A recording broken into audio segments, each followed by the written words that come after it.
Hello friends, Tanya here with a video for Trinity Stamps, and today I'm going to be playing with the Blooming Circle window die. This is a really pretty die and I wanted to use it with the window box, and I wanted to add some colorful blending to it because I've been in an ink blending mood.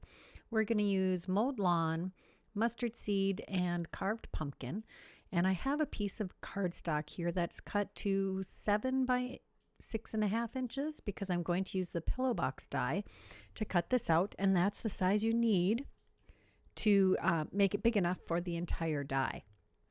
I'm starting in the middle with the yellow, and then I'm going to come in to one side with the green, and I am hoping to have a little bit of a blending to get more of a lime green blend between the two colors.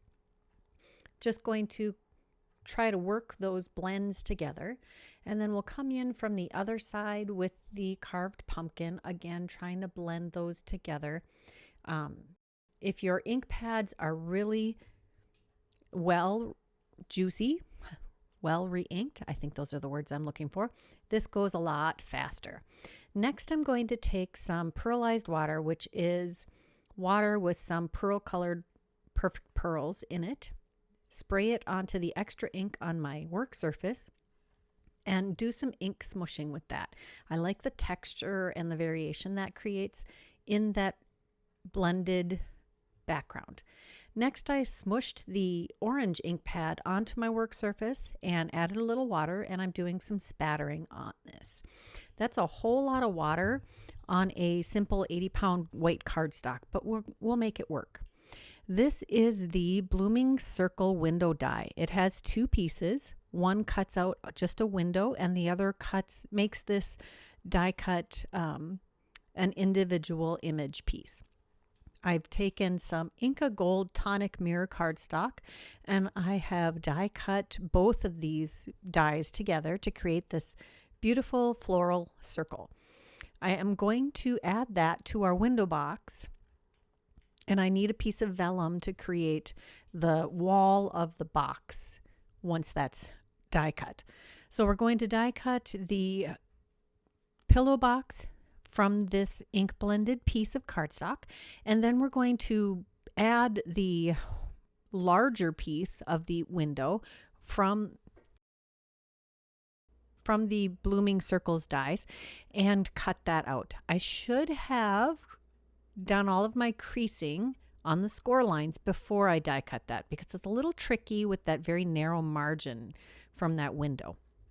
Now we're going to take that vellum and carefully trim that so that the flaps folding down aren't obstructed by the vellum behind our window, and then we will adhere that.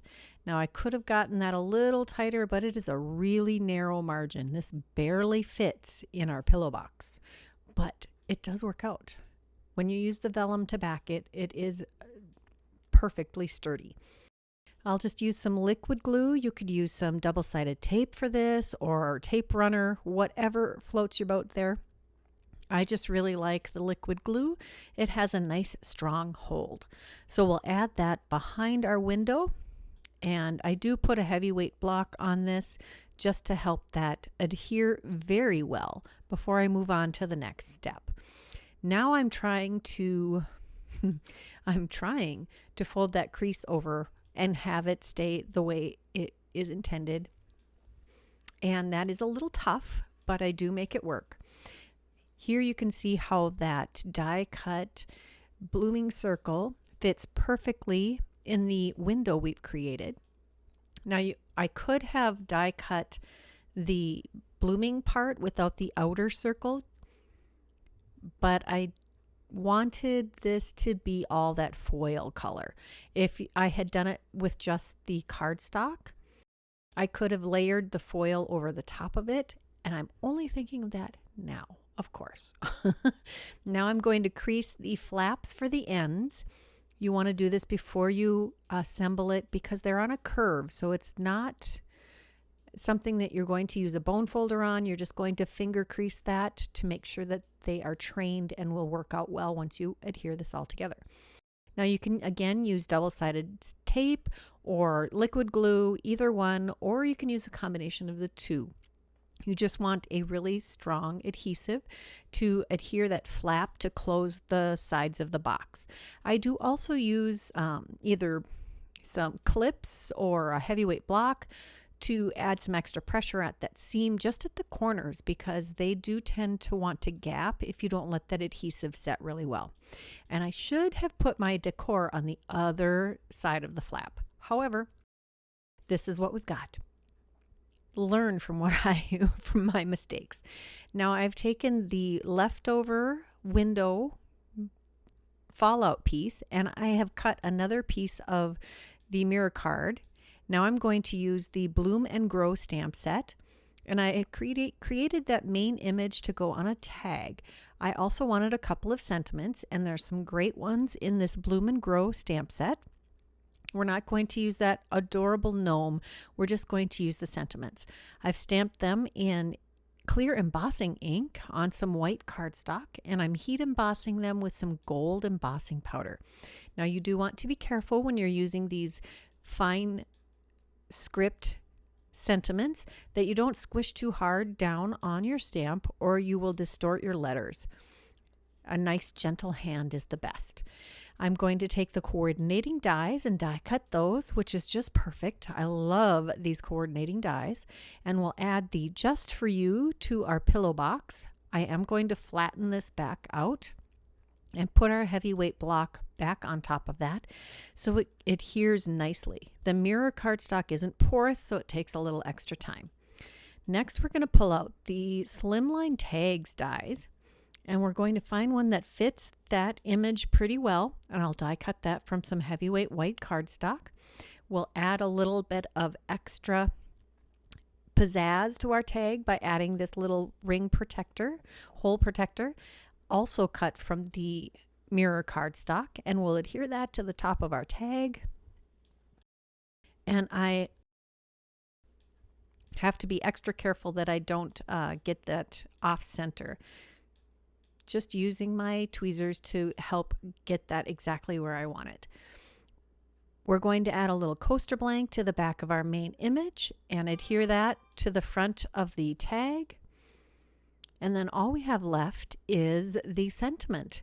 I did think about putting some gems on this, but I have been a little gem heavy lately, and sometimes you just want to go a little simpler. I'm going to cut a couple of very thin strips of coaster blank here and adhere that to the back of our sentiment before we adhere it to the tag. I do want to make sure it's no wider than the tag. This sentiment is wider than the tag, and I just want the dimensional item, the coaster blank, to be only on the tag and not overlapping on the edges. Next, we're going to take some twine. I have this in my stash. I'm pretty sure I got it at like a dollar store, which you can tell when I'm tying this because the gold tinsel part of the twine keeps wanting to untie. My favorite way to attach twine to a card is to loop it through, and then I tie a knot near the top so that that doesn't come loose, and I also tie a knot at the end of the cord. There are my 2 projects for today. I hope you enjoyed them. If you did, please give this video a thumbs up. If you haven't subscribed to this channel, now would be a great time, and I would love to hear your thoughts on these projects. If you're interested in any of the products I used today, check that description box below. And until next time, here are a couple more videos I thought you might enjoy. Bye-bye.